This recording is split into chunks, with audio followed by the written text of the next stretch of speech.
Tanggal 8 Agustus tahun 1945. Di manakah kita akan berhenti, Tuhanku? Tanya Yakobus Zebedes, sementara mereka berjalan melintasi sebuah ngarai kecil yang curam di antara dua bukit, yang sisi-sisinya ditanami dan tampak hijau dari kaki bukit hingga ke puncaknya.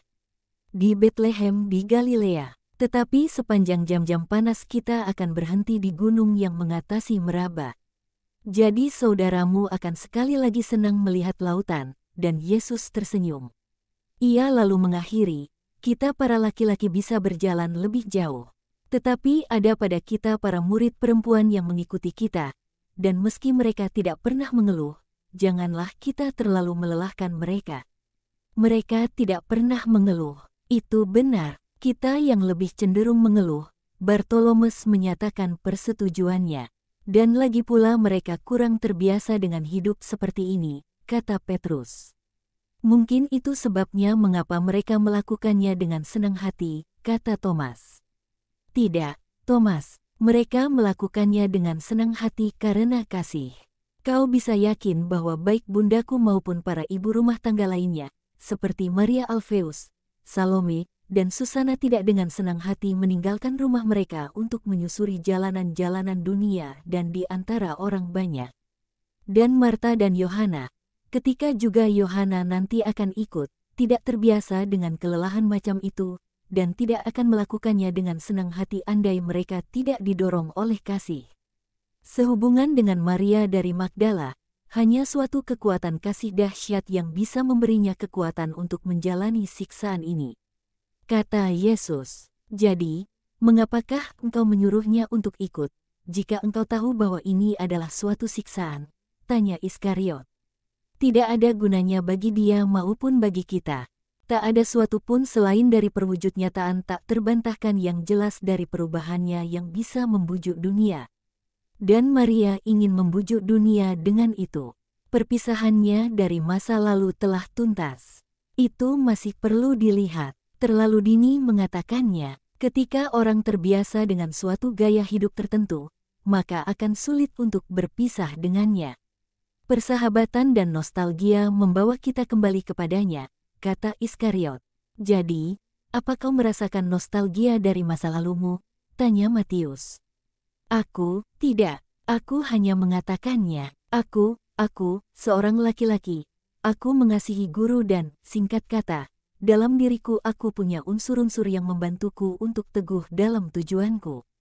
Tapi dia seorang perempuan, dan perempuan yang macam itu, dan bahkan meski dia sangat teguh, adalah tidak pernah sangat menyenangkan mendapati dia bersama kita.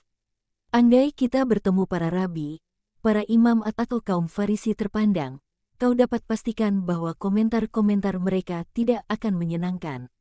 Memikirkannya saja, mukaku sudah memerah terlebih dahulu. Jangan menyangkal dirimu sendiri, Yudas. Jika kau sungguh sudah putus hubungan dengan masa lalumu, seperti katamu, mengapa kau begitu menyesali bahwa ada suatu jiwa yang malang mengikuti kita guna menuntaskan pertobatannya kepada yang baik? Karena kasih, Guru, aku melakukan semuanya karena kasih juga, kasih kepadamu. Jadi, sempurnakanlah kasihmu, kasih. Supaya menjadi sungguh kasih, haruslah tidak eksklusif. Ketika orang hanya dapat mengasihi satu objek saja, dan tidak dapat mengasihi yang lainnya, bahkan meski orang dikasihi oleh apa yang dikasihinya, adalah jelas bahwa itu bukanlah kasih sejati. Kasih sejati mengasihi, dalam tingkatan yang sepatutnya, segenap umat manusia dan juga binatang-binatang dan tumbuh-tumbuhan, bintang-bintang dan air. Sebab kasih sejati melihat semuanya dalam Allah. Orang mengasihi Allah, sebagaimana selayaknya, dan orang mengasihi semuanya dalam Allah. Berhati-hatilah, kasih yang eksklusif seringkali egois. Oleh karena itu berupayalah untuk mengasihi semua orang lainnya karena kasih.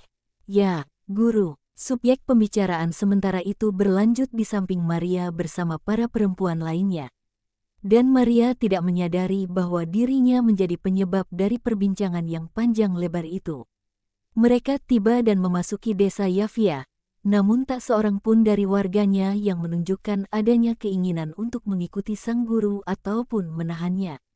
Jadi mereka melanjutkan perjalanan dan sebab para rasul kelihatan cemas akan sikap apatis tempat itu, Yesus berusaha menenangkan mereka.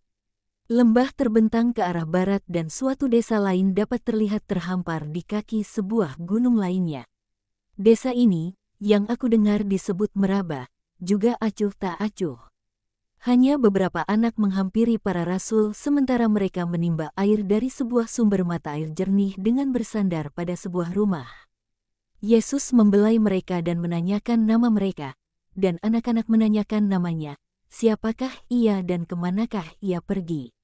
Juga seorang laki-laki tua yang bongkok dan nyaris buta menghampiri mereka dan mengulurkan tangannya untuk meminta sedekah, yang pada kenyataannya memang diberikan kepadanya.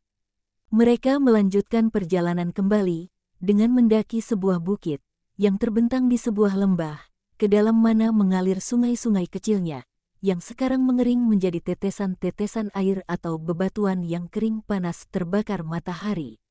Tetapi jalanan nyaman dan terbentang melintasi pertama-tama hutan-hutan kecil zaitun dan lalu melintasi pepohonan lain, yang saling terjalin cabang-cabangnya dan membentuk sebuah koridor hijau di atas jalanan. Mereka tiba di puncak, yang dimahkotai dengan hutan pepohonan ash yang berdesir. Jika aku tidak salah, dan mereka duduk di sana untuk beristirahat dan menyantap makanan. Dan sementara makan dan beristirahat, mereka menikmati pemandangan yang menyukakan hati, sebab pemandangannya indah, dengan barisan Gunung Karmel di sebelah kiri mereka, ke arah barat. Sebuah barisan pegunungan yang sangat hijau, di mana terdapat segala warna hijau yang paling indah. Dan di mana gunung berakhir, terdapat sebuah lautan tanpa batas yang terbuka dan berkilau-kilau, yang terbentang dengan permukaannya beriak-riak kecil oleh gelombang-gelombang kecil yang menuju ke selatan. Dengan membasuh pantai, yang dari Tanjung terbentuk oleh percabangan terakhir Gunung Karmel terbentang menuju Ptolemais dan kota-kota lain dan lalu menghilang dalam kabut dekat pesisir Siro Fenisia. Tidaklah mungkin melihat laut di selatan Tanjung Karmel, sebab tersembunyi di balik barisan pegunungan, yang lebih tinggi dari bukit di mana kelompok apostolik berkumpul.